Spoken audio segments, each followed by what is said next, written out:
What is going on, ladies, gentlemen, and students? Today we're going to be looking at trading blocks and David Ricardo. Yes, why David Ricardo? Well, thanks to his idea of comparative advantage, the world, started trading or was more inclined to trade with one another around the 1800s. So to start with, let's go back in time. Let's imagine this discussion between sort of the trade ministers in Europe and trade ministers in America. So 1800s. So the trade ministers in Europe did not want to trade with America. They said that in America, in the New World, they have cheap labor, better climate. So hence, anything they produce, they will be able to make it cheaper and in more quantities. So therefore, as they're going to get an influx of cheap imports in Europe, they're going to take away all the jobs. Oh, my cat is scratching. They're going to take away all the. He says hi. They're going to take away all the jobs in Europe. So hence, the trade ministers in Europe said, no, we don't want any trade. Let's put tariffs, let's put quotas. Tariffs is just like a tax on imports. Quotas is a limited number on what we can bring into the country. So this was kind of the ongoing thought. And then along came this guy, David Ricardo. And he said, well, hang on a minute. Actually, we could benefit from trade. How? Well, through comparative advantage. So his idea of comparative advantage is that to specialize in the products that they have a comparative advantage. So let me give you an example. So in the US, well, in America, 1800s, they could make, they could have food, some chicken, that looks like a drumstick, or clothes. Now, the equivalent is that they could make 2 drumsticks whilst they make one t-shirt. That was the equivalent. So that's in America. Whereas in Europe, they could have 1 drumstick, or they could make 1 t-shirt. Now, although they could make more and cheaper food and clothes in America, comparatively, for every bit of chicken they made, or for every 2 bits of chicken they made, they could only make 1 bit of clothing. Whereas in Europe, for every bit of food they could make, chicken, so to speak, they make 1 bit of clothing. So hence, the idea of Ricardo was, well, why don't we take our clothing, take it to the US, to America, and let's trade it for food. If 1 bit of clothing can get me 2 food, whereas in Europe 1 bit of clothing only gets me 1 bit of chicken, well, let's take that to America and let's trade it. So hence, 1 bit of clothing is going to get me 2 food, so I can bring that back home.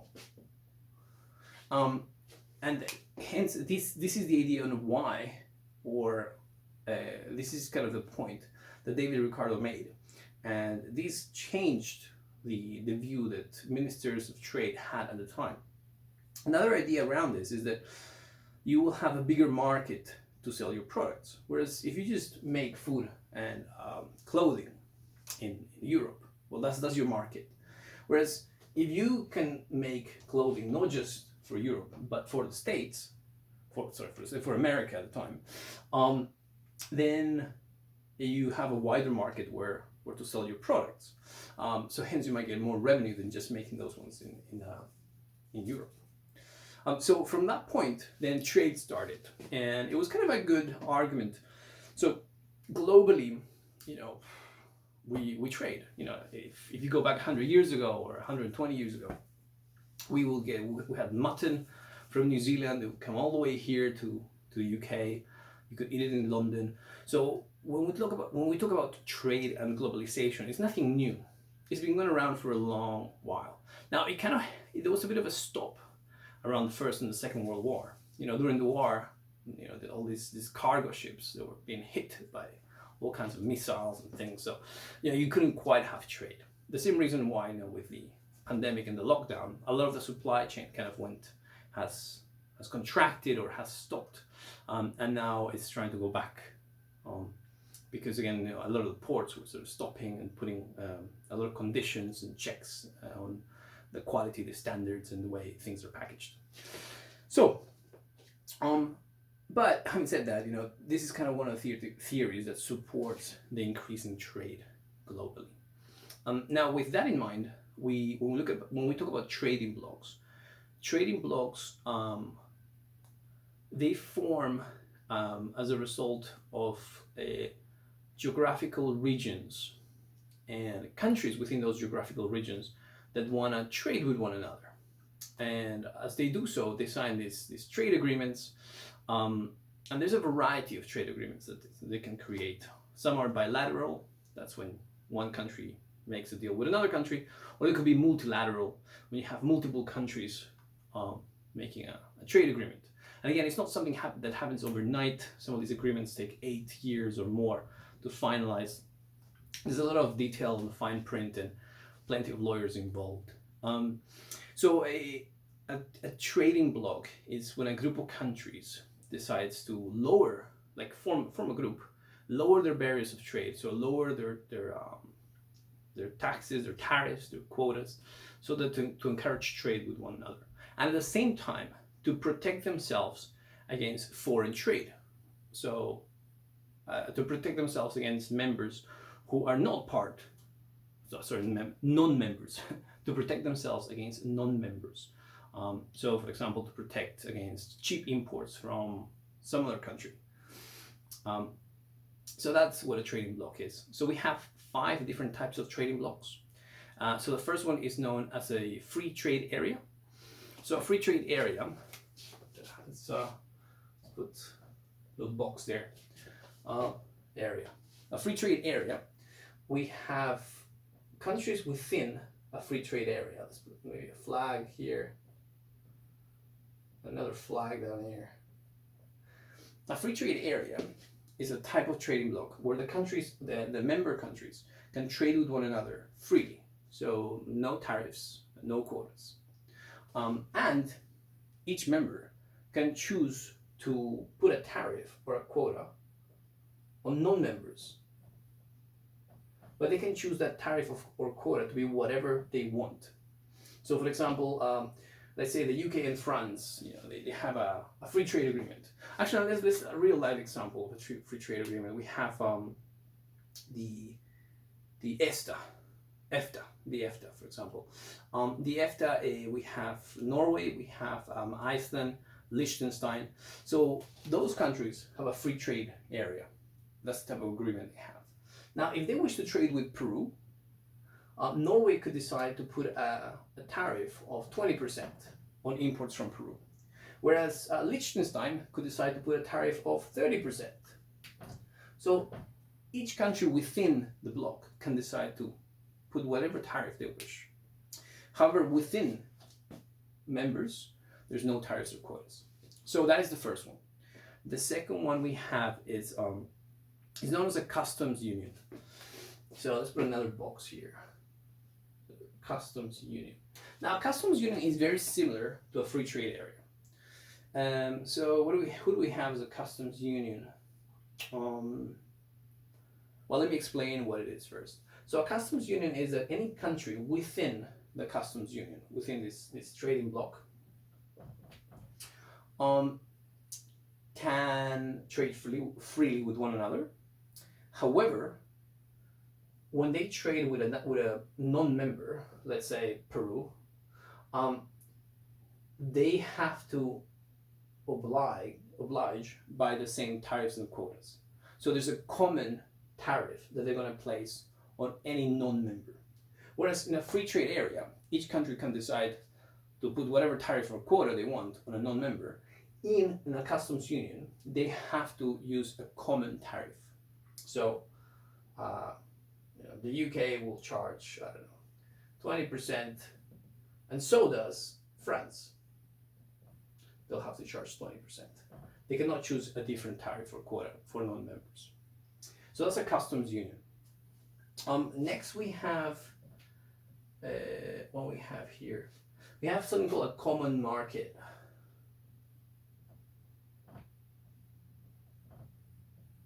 So a common market, it's similar to a customs union in which they lower the tariffs, the quotas, so that members can trade freely with one another. And they also have a common tariff or quota for non-members. But the added benefit of a common market is that there's freedom of capital and labor. So let's put those in brackets. Freedom of capital and labor. So that means that you can move around. You know, if you're within a member country, you can move to one country, from one country to another. So you can work in Germany, you can work in France, you can work in Italy. An example of that will be, so I guess, the European Union. We also have what we have here with a common market. Yes, a common market, again, they have a similar feature to customs union. They'll charge a common tariff or quota to non-members. Good. So what is the next one? The next one is something called a preferential trade area. So let's put a little hat there. So it's like a preferential one. So a preferential trade area is when, I guess the best way to describe it is we have, let me give you an example. We have the Japanese-European preferential trade agreement. And what that does, what is that? So let's say Japan, we have Europe. Now, a preferential trade agreement allows only certain products to be traded with low tariffs or with no tariffs or low tariffs, but not everything, only certain products. So if we look at our Venn diagram, let's imagine this things being traded between Europe and Japan. Among those things, there'll be a group of things. It could be food or it could be machinery, depends on the agreement, which will be traded at a reduced tariff or a reduced quota. And that's a preferential agreement. So we have 1, 2, 3, 4, and then the last one, the fifth one, the biggest. Or well, not the biggest, but the one that tends to create the most trade, and that is a economic union. And we have the European Union as an example. We also have the Euro-Asian Union as an example. So in Europe we have these 27 countries. Well, one's 28 now. The UK is not part of it, so they have 27. And then we have the Euro-Asian Union as well, and that includes Russia, Belarus, Kazakhstan, and a few other countries. So what is it?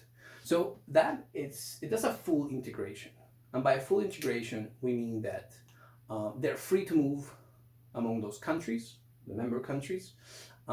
They integrate in terms of there'll be one main central body that sets regulation in terms of standards with the goods or services being traded. And also there's a central body that regulates fiscal and monetary policy to a certain degree. So we have monetary and fiscal policy being regulated centrally. So for example, here in Europe, we have the European Central Bank, and they'll be the ones that set interest rates, and they will then be followed by all the member countries. So each member country cannot just suddenly adjust their interest rates. No, they have to go through a process, and that is set, or the benchmark it's given by the European Central Bank. So the European Central Bank will have a lot of power, and hence it takes autonomy from countries within the European Union.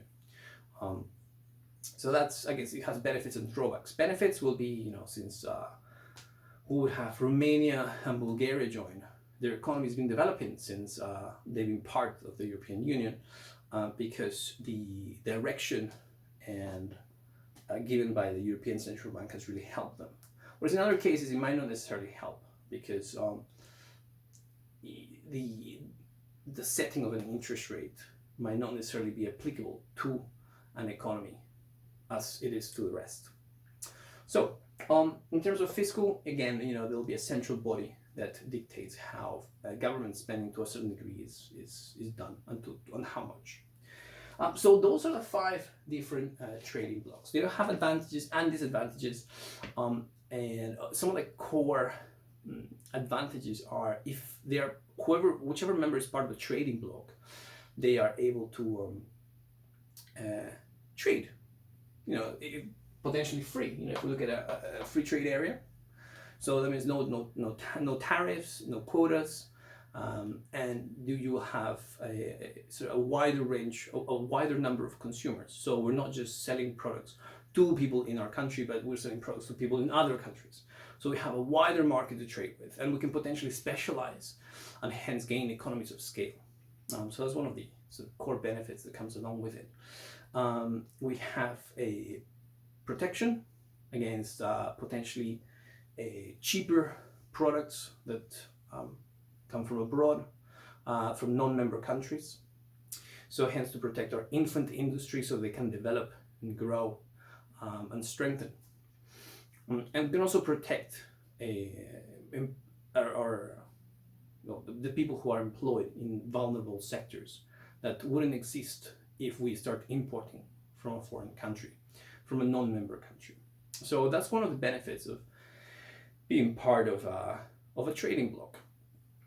With the same context, there's disadvantages, and one of the key disadvantages, and it was a strong argument in 2016, and it was reflected when UK voters voted to leave the European Union, was that although being part of a trading bloc provided benefits, there was also a loss of jobs. And this happened because,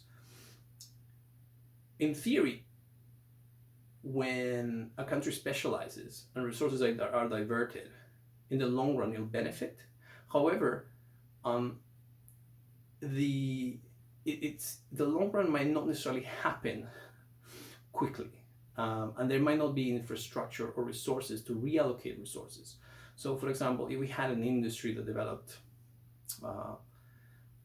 great customer service or IT, and then by being part of the European Union, suddenly we were not able to compete with another country, and imports were made our own employees or our own industry redundant or non-competitive. Then it means that a lot of people will have to leave that industry and move to somewhere else. And to move to a different industry, you need retraining, you need education. Potentially, we might need infrastructure just to be able to travel to a different city where jobs are available. And that if that is not provided, then the relocation of resources does not happen, and we end up with unemployment or potentially structural unemployment. And that was one of the key reasons why we had quite a majority of voters voting to leave the European Union. Yes, one of the reasons we have the loss of autonomy. So if by having a central bank that is close, that reacts quickly to our economy, we can potentially avoid a major crisis. Whereas if there's a central bank that regulates sort of a wide region, sort of the whole of Europe, then it might not necessarily adapt or reflect what's happening in the local economy. So we have that loss of sovereignty over our economy. So there you have it. Answer the questions below, and good luck on your exam, and happy Christmas.